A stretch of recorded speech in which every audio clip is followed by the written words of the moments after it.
हरियाणा मंत्रिमंडल की बैठक में निकायों में नौकरियों में वर्गीकरण सहित लिए गए कई अहम फैसले। एचपीएससी करेगा ग्रुप ए व बी और एचएसएससी करेगा ग्रुप सी और डी की भर्ती। पंचकुला में शपथ ग्रहण के अगले दिन मेयर, पालिका अध्यक्षों और अन्य ने संभाला पदभार। जगाधरी की मेयर बोली, विकास के संकल्प के साथ योजनाबद्ध ढंग से करेंगे सभी काम।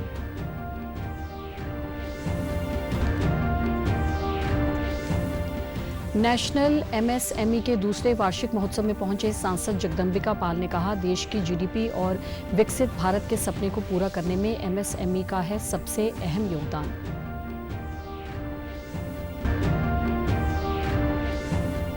और राज्यसभा में आज बैंकिंग कानून संशोधन विधेयक 2024 पर होगी चर्चा।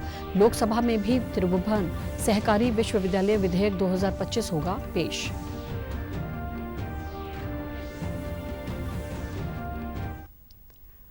नमस्कार, मैं भानुप्रिया। अब समाचार विस्तार से। मुख्यमंत्री नायब सिंह सैनी की अध्यक्षता में कल हुई मंत्रिमंडल बैठक में कई महत्वपूर्ण फैसले लिए गए। बैठक के बाद प्रेस वार्ता करते हुए नायब सैनी ने बताया कि सरकारी विभागों की तर्ज पर स्थानीय निकायों में नौकरियों में ग्रुप ए, बी, सी और डी पदों के वर्गीकरण को मंजूरी दी गई है। इसके तहत ग्रुप ए और बी पदों की भर्ती हरियाणा लोक सेवा आयोग द्वारा की जाएगी, जबकि ग्रुप सी और डी पदों की भर्ती हरियाणा कर्मचारी चयन आयोग के माध्यम से होगी। उन्होंने बताया कि सरकार ने हरियाणा आत्मनिर्भर वस्त्र नीति की सफलता के बाद सरकार ने इस योजना का विस्तार 1 साल और कर दिया है। उन्होंने बताया कि बकाया राशि की वसूली के लिए हरियाणा एकमुश्त निपटान योजना 2025 के संशोधित प्रारूप को मंजूरी दी गई है। इस योजना को 23 जनवरी को हुई मंत्रिमंडल की बैठक में मंजूरी दी गई थी।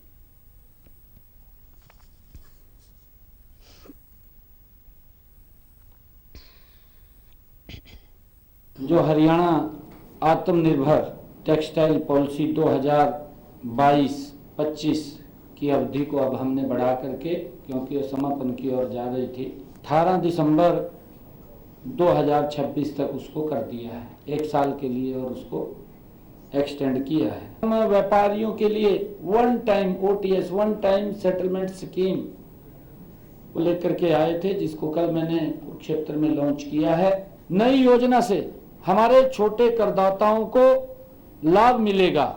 यह योजना जो लॉन्च हुई है, हमारे व्यापारी भाई इसका लाभ उठाएं। इसके लिए हमने 180 दिन का समय रखा है कि वो अप्लाई करें और उसका लाभ उठाएं, इसके साथ जुड़े।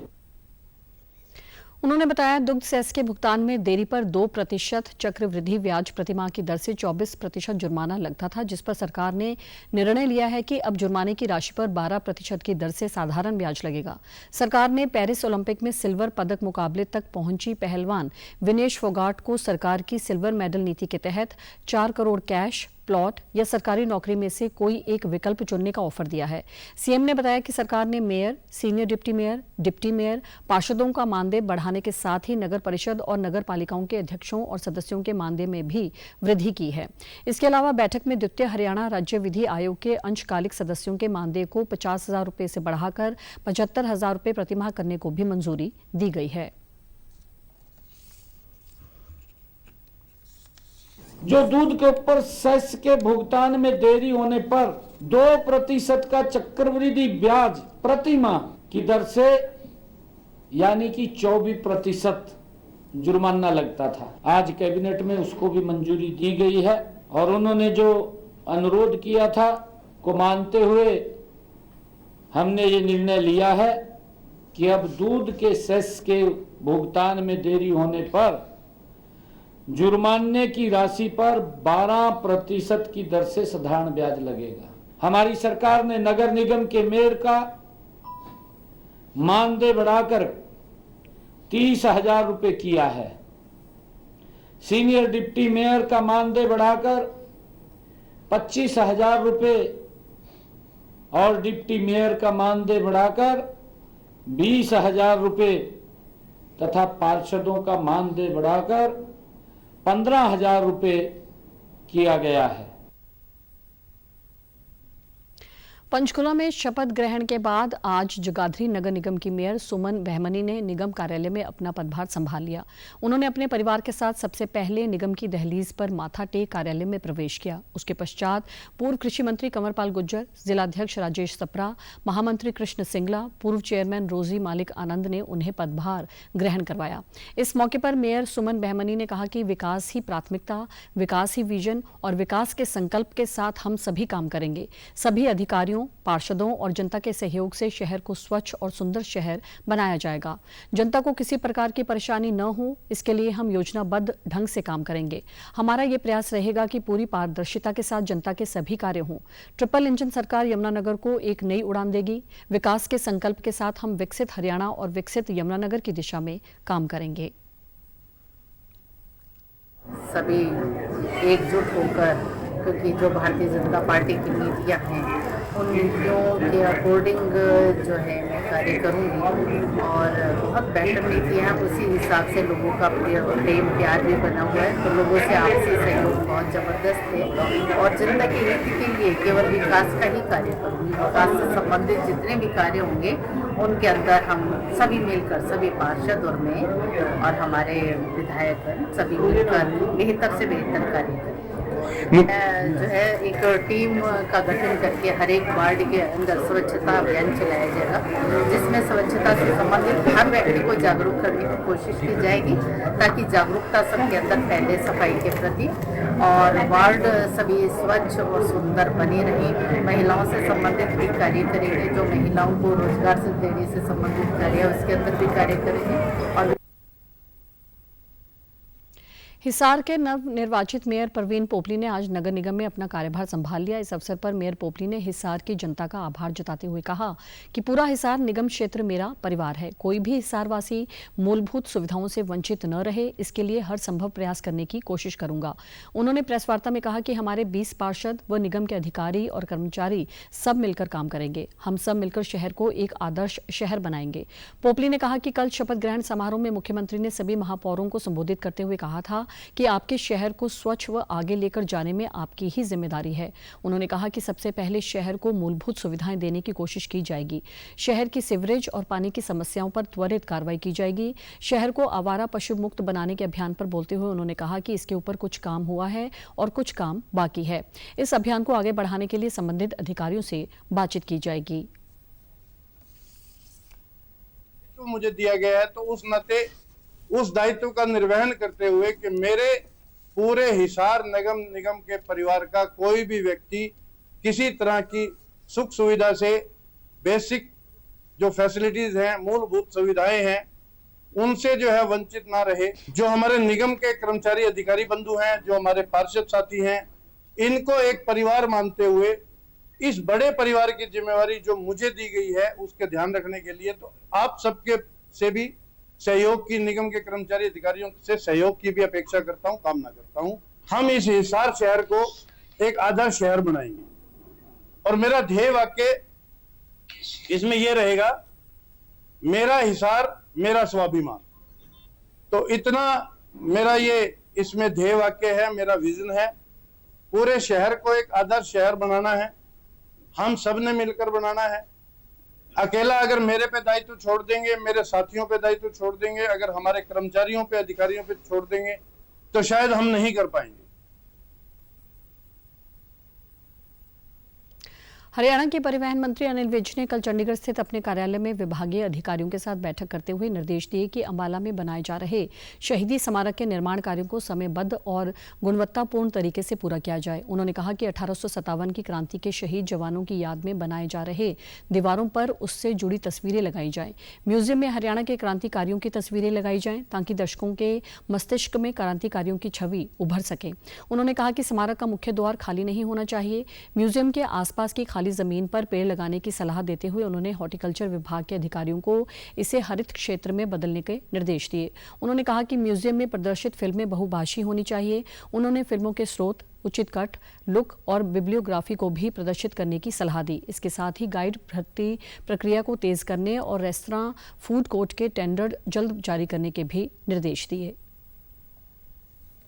नेशनल एमएसएमई के दूसरे सालाना महोत्सव में मुख्य अतिथि फरीदाबाद पहुंचे सांसद एवं वक्फ बिल के चेयरमैन जगदम्बिका पाल ने कहा कि आज देश की जीडीपी में एमएसएमई का 30% का योगदान है। कार्यक्रम के बाद प्रेस वार्ता करते हुए सांसद ने कहा कि आज उन्हें एमएसएमई के सालाना महोत्सव में शिरकत करके बेहद खुशी हुई है।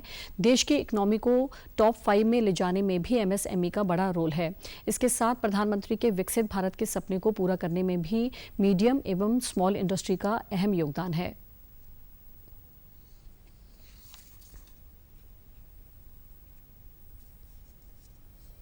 ये 30% कंट्रीब्यूट कर रहे हैं।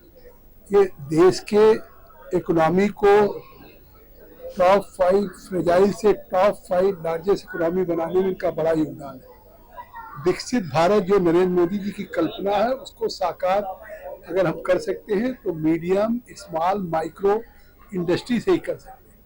इनकी कठिनाइयां हैं जिसका जिक्र किया लैंड की, इनकी कठिनाइयां हैं जिसका जिक्र इन्होंने किया है और कुछ तो उन कठिनाइयों को मैंने वायदा किया है कि खुद हमारी सरकार नरेंद्र मोदी जी की एमएसपी में कोविड के बाद जिस तरह से 64 मिलियन यूनिट्स हैं माइक्रो स्मॉल, उसके लिए उन्होंने काफ़ी सुधार किया है।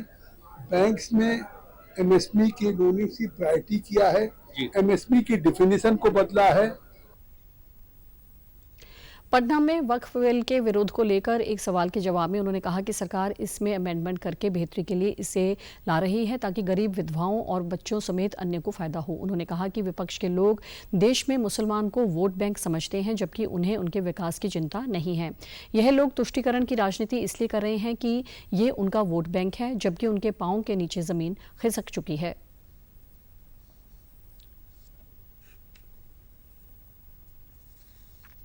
पर्सनल लॉ बोर्ड आज जो पटना में प्रदर्शन कर रहा है, मुझे आश्चर्य हो रहा है कि अभी कानून सदन में आया है, अभी इस पर बहस नहीं, पास नहीं हुआ।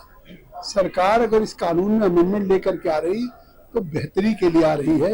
वक्फ की जो प्रॉपर्टी उसकी आमदनी से गरीब पसमानदा विधवा बच्चों को फायदा हो इसलिए अमेंडमेंट कर रही है। अभी तक किसको फायदा हो रहा? वक्फ की प्रॉपर्टी क्या कोई सरकार या हिंदू बेच रही है? कोई मुतवल्ली है, कोई वक्फ बोर्ड का केयरटेकर, वही तो खुर्द बुर्द कर रहा है और फायदा उसके इनकम का किसी गरीब मुसलमान को नहीं मिल रहा। अगर इसको बेहतर बनाने के लिए सरकार काम कर रही तो इस पे आंदोलन कर रहे हैं और लालू हो, तेजस्वी हो, कांग्रेस हो, वैसी हो, ये उसमें शामिल हो रहे हैं इसलिए कि ये देश में मुसलमान को वोट बैंक समझते हैं। पलवल की अनाज मंडी में सरसों की सरकारी खरीद सुचारू रूप से की जा रही है। मार्केट कमेटी के सचिव मनदीप सिंह ने बताया कि केंद्र ने सरसों का एमएसपी 5,950 रुपये निर्धारित किया है। अभी तक सरकारी एजेंसी वेयर हाउस द्वारा 220 क्विंटल सरसों की खरीद की जा चुकी है। वहीं 380 क्विंटल सरसों की खरीद प्राइवेट एजेंसियों ने की है। उन्होंने बताया कि सरसों की खरीद के लिए जिन किसानों ने पोर्टल पर पंजीकरण कराया था उन्हें फोन कर मंडी में फसल लाने के लिए फोन से सूचित किया जा रहा है। मंडी में किसानों की सुविधा के लिए हेल्प डेस्क बनाने के साथ ही बिजली, पानी आदि की व्यवस्था की गई है। उन्होंने किसानों से अपील करते हुए कहा कि फसल को सुखाकर व साफ कर मंडी में लाएं ताकि फसल का उचित रेट मिल सके।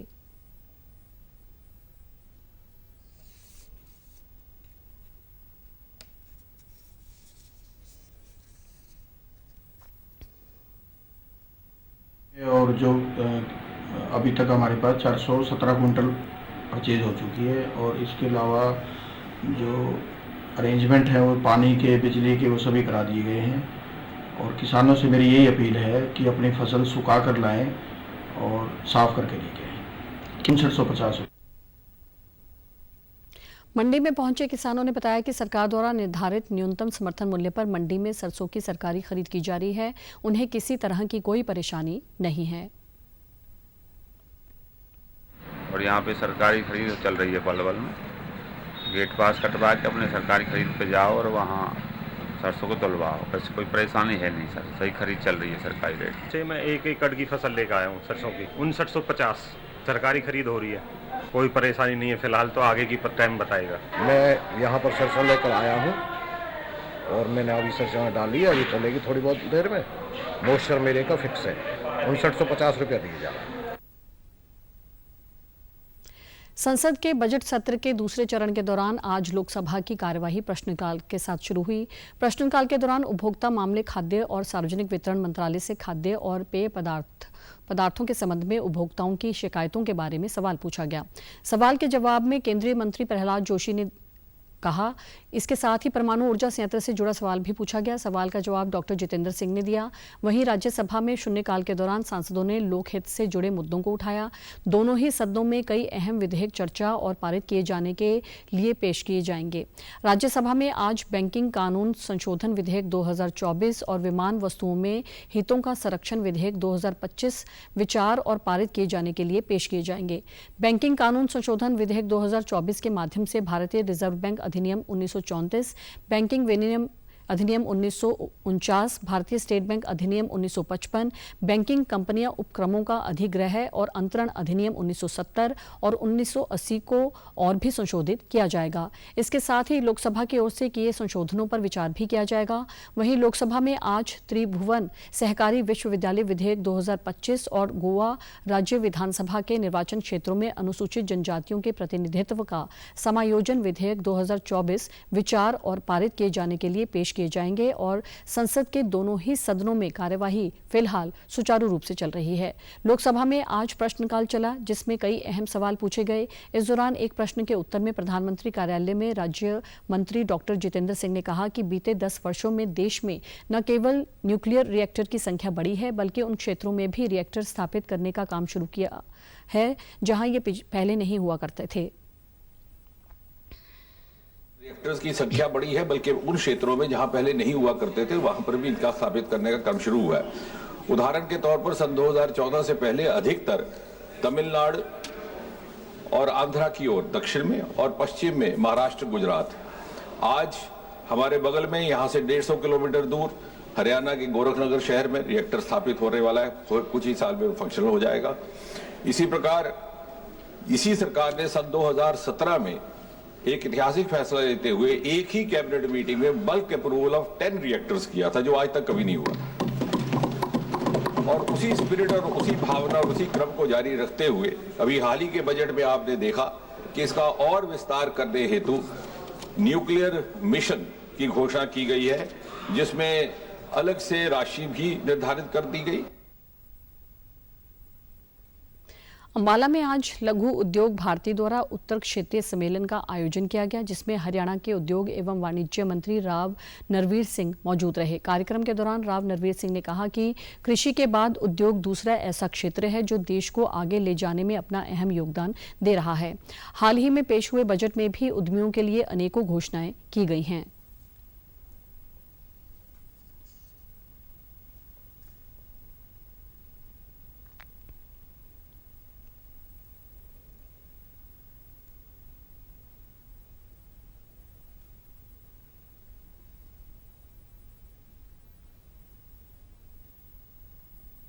हम चाइना का मुकाबला आने वाले समय में करेंगे, लेकिन अभी बहुत पीछे हैं। लेकिन आप लोगों की मेहनत से ही ये जो हम कह रहे हैं ना, देश की दुनिया की तीसरी इकोनॉमी पावर बनेंगे।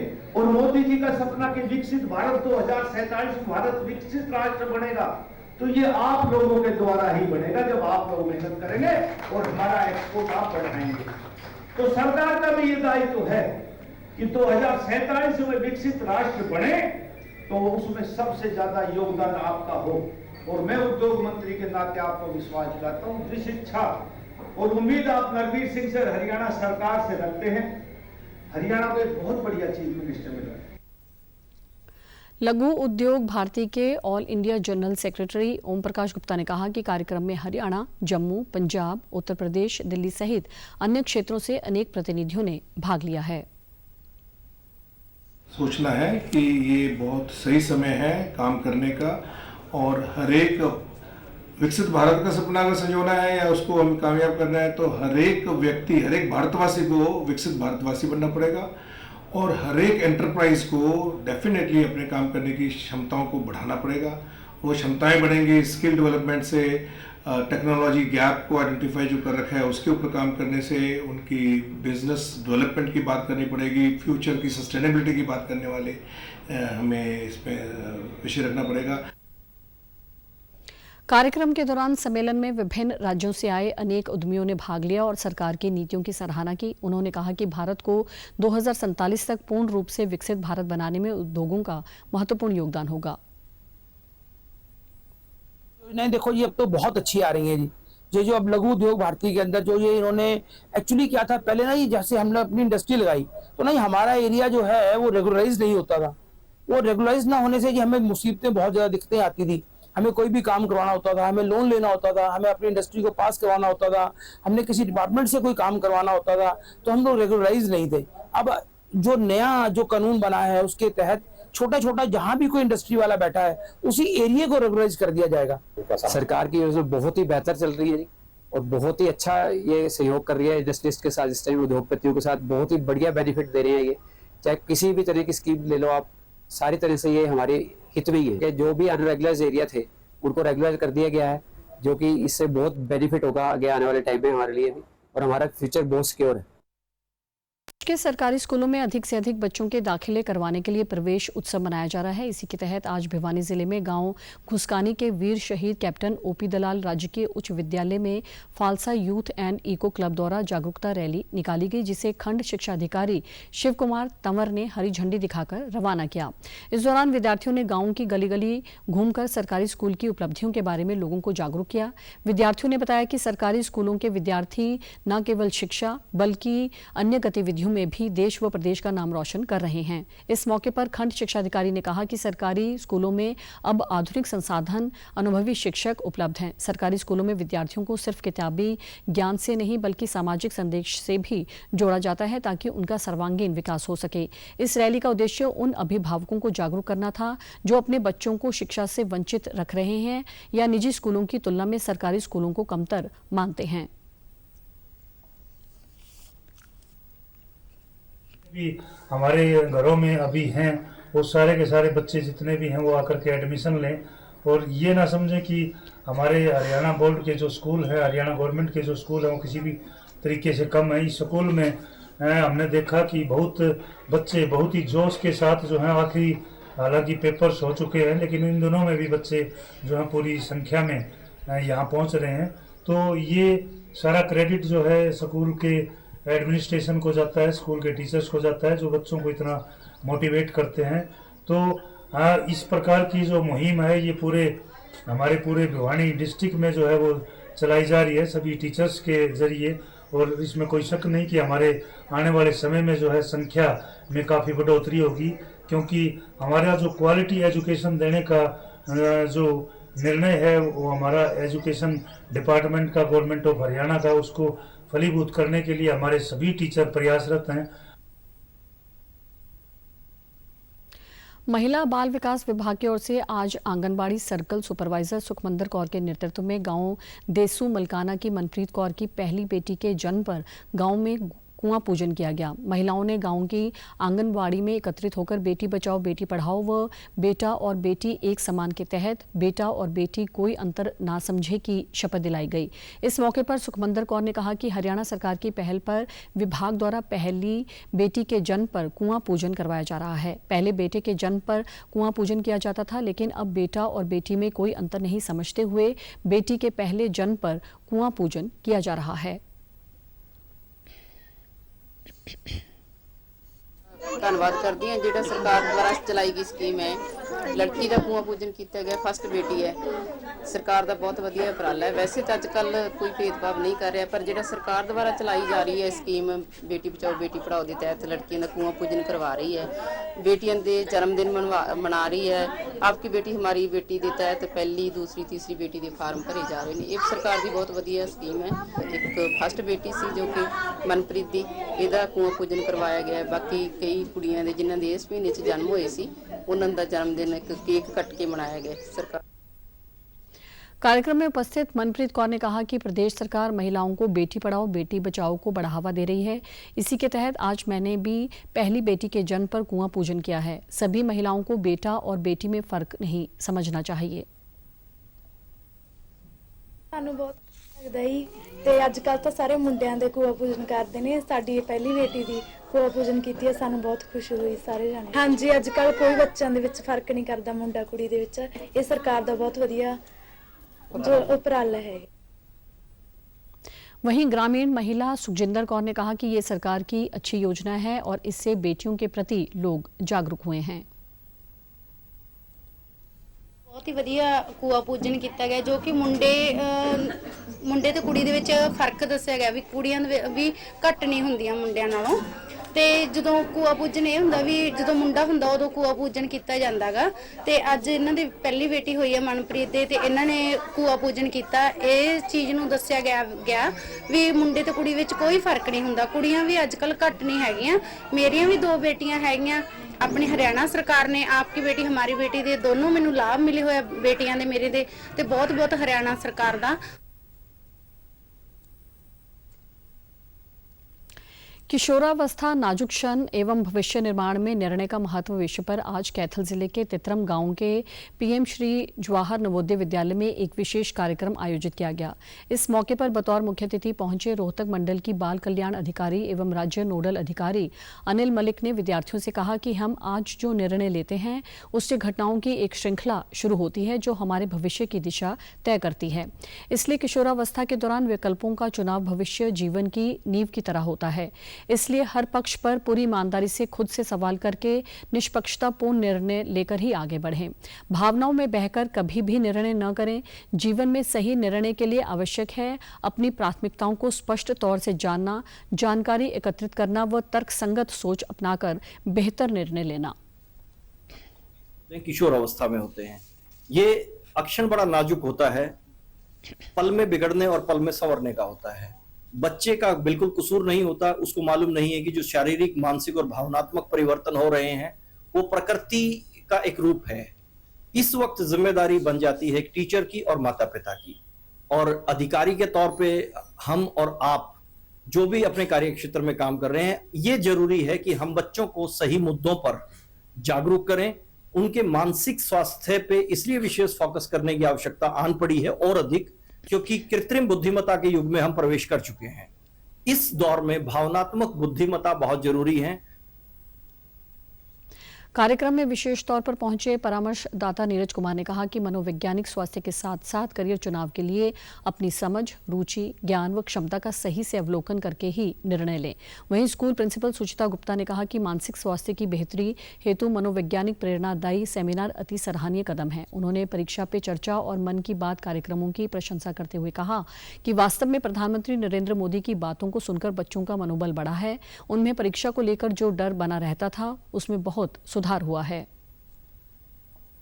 कहने को नाम सिर्फ 3 अक्षर का ही है परीक्षा, लेकिन इसका जो दबाव होता है वो बहुत अधिक होता है। और माननीय प्रधानमंत्री जी ने इस मुद्दे को बहुत गहनता से और गंभीरता से लिया, क्योंकि अपने आप में ये बहुत संवेदनशील मुद्दा है। और प्रधानमंत्री जी जिस नजरिए से, जिस दृष्टिकोण से सभी बच्चों को, देश के सभी बच्चों को भिन्न भिन्न एग्जामों के दौर से गुजरने के संदर्भ में जो टिप्स देते हैं, उनके आत्मविश्वास को बढ़ाने में एक कारगर कदम है ये माननीय प्रधानमंत्री जी का। कार्यक्रम में उपस्थित बच्चों ने कहा कि इस कार्यक्रम में भाग लेकर उन्हें बहुत अच्छा लगा और उनका मनोबल भी बढ़ा है। मन में जो भ्रांतियां थी उनका निदान करने के लिए उन्हें बहुत कुछ सीखने को मिला।